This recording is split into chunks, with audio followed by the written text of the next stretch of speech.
The year is 2017, a year that we will all remember because this is the year when things happened. They happen every year, but people have short memories, so they'll probably forget. But what you shouldn't forget is this: the top 7 gaming predictions of 2017. Events that I have divined through the sheer magnitude of my power that will occur this year. What, you don't believe me? I did this show last year too, and guess what? A lot of what I said came true. I did it 2 years ago as well, and I predicted things to the exact date that they happened. I know, it's amazing, right? The evidence speaks for itself. You know, unlike every other thing that claims to be able to predict the future, like the horoscope, I actually have a much better success rate than the horoscope. Namely, I have one. So keep your ears peeled, your eyes open, and watch as I unfold before you all the most relevant things that will happen in video game history in the year 2017 before they happen. That being said, let's get it started with number 7. Squadron 42 will be released. Now, I know I've said this last year as well, but to be fair, I did not know last year that they were going to make this a bit, let's say, oomphier than originally planned. There were some delays with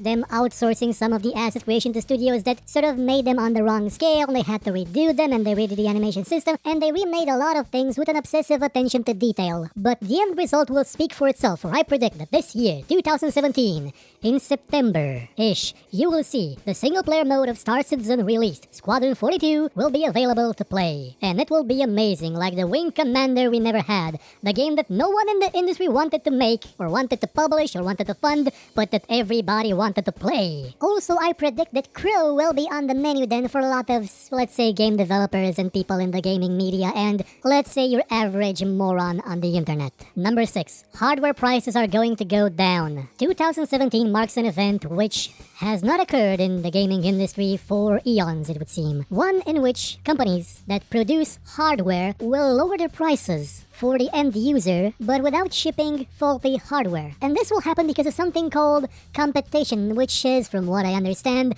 an ancient mystical term that means fuck your monopoly. And you're gonna get to see prices going down in CPUs because Ryzen is gonna come out, and unless AMD priced it at $1,000, it's gonna make some waves. Vega's coming out, and unless AMD prices it at $700, it's gonna make some waves. A ton of people are making their own VR devices. There's new components for VR devices, by the way, that cost a lot less than the old ones. And in general, prices for gaming hardware is gonna go into the toilet. Well, not into the toilet, but it's gonna go downhill a bit. Maybe just a tiny little bit to allow us all to buy some of the things that we'll need to run some very beautiful games in the near future. Unless, of course, we witness some major league price fixing. Again. Number 5. The Nintendo Switch won't be all that great. The new Nintendo console is on the way, and it looks okay, but people are sort of putting upon it their expectations that this will be the console to end all consoles, that this will usher in a new age of innovation, of evolution. This will change the face of mankind in ways that only the Wii has done before. And it kind of won't. It's gonna be a Tegra-based mobile console that runs Mario, which is kind of like what current Tegra-based consoles do with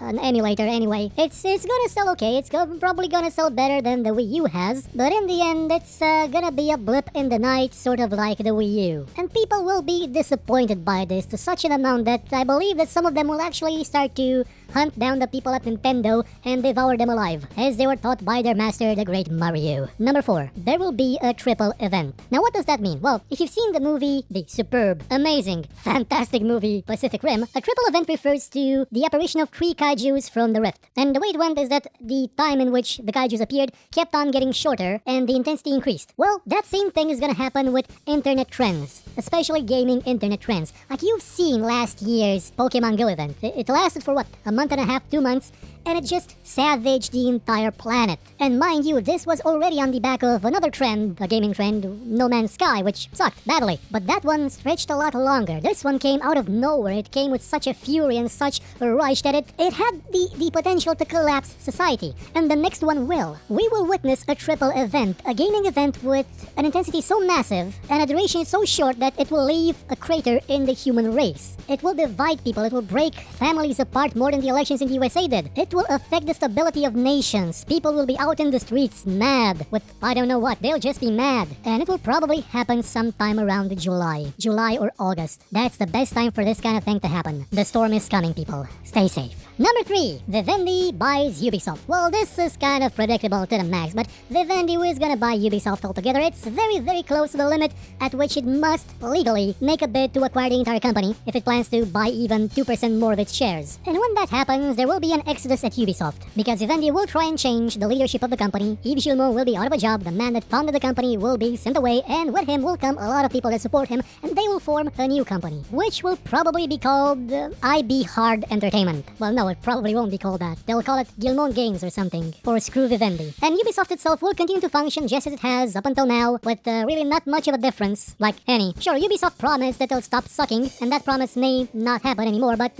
yeah, for the most part there won't be any changes. Number 2. Something a game developer says will be taken out of context and the person will be butchered to death in the media and on the internet. You know what's gonna happen. Somebody's gonna say something. Notch will probably make a joke. Someone from Ubisoft will probably say something about animations being costly to produce. Someone's gonna say something, then someone else is gonna take that out of context, and you'll find it in the headlines of every goddamn 2-bit shitty gaming media site on the internet, and every 2-bit goddamn media site in general. And that person that started it, the game developer, is gonna be obligated to apologize for something that they didn't say, because otherwise the internet's gonna be mean to them. They're gonna blacklist them. They're gonna be total idiots and shits to that person without actually knowing what they said, just what the articles and the headlines said about what that person said. It's gonna happen at least once in the year 2017. It'll probably happen 5 times, as it usually does, because it's the internet. And number 1, June 12th, 2017, the E3 PC Gaming Conference. The audience applauds the recent announcement of a new APU line made for gaming from AMD. Dr. Lisa Su walks off the stage and everything goes dark. The screen begins to show images from a game that looks familiar. It ends with the words, "The wait is over." When the lights come back on, Gabe Newell is standing on stage. He holds a microphone in one hand and raises his other hand with 3 fingers and says, "Half-Life 3 is out now only on Steam OS." Then he drops the microphone and walks off stage. At that moment, everyone at E3 leaves.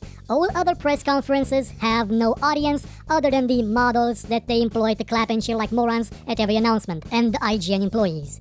E3 itself, which begins officially a day after this press conference, registers its lowest turnout in history. Not even the first E3 had so few visitors. As a result of everyone being at home playing Half-Life 3, the ESA announces record losses with E3. No other Electronic Entertainment Expo event will be hosted. The ESA disbands. Microsoft and Sony attempt to get Half-Life 3 ported to their consoles, but fail on account of them sucking too much. The companies. The consoles a bit too. Sales plummet, and within a year both platforms are shelved. Windows 10 itself is abandoned as a gaming platform. The new gaming renaissance begins now. Sure, I've said the exact same thing like word for word last year too, and it didn't happen, but I have it on good authority that it will happen this year. How do I know it will happen this year and not last year? Well, it's a voice told me. A voice in the darkness spoke to me. It whispered, it said, Half-Life 3.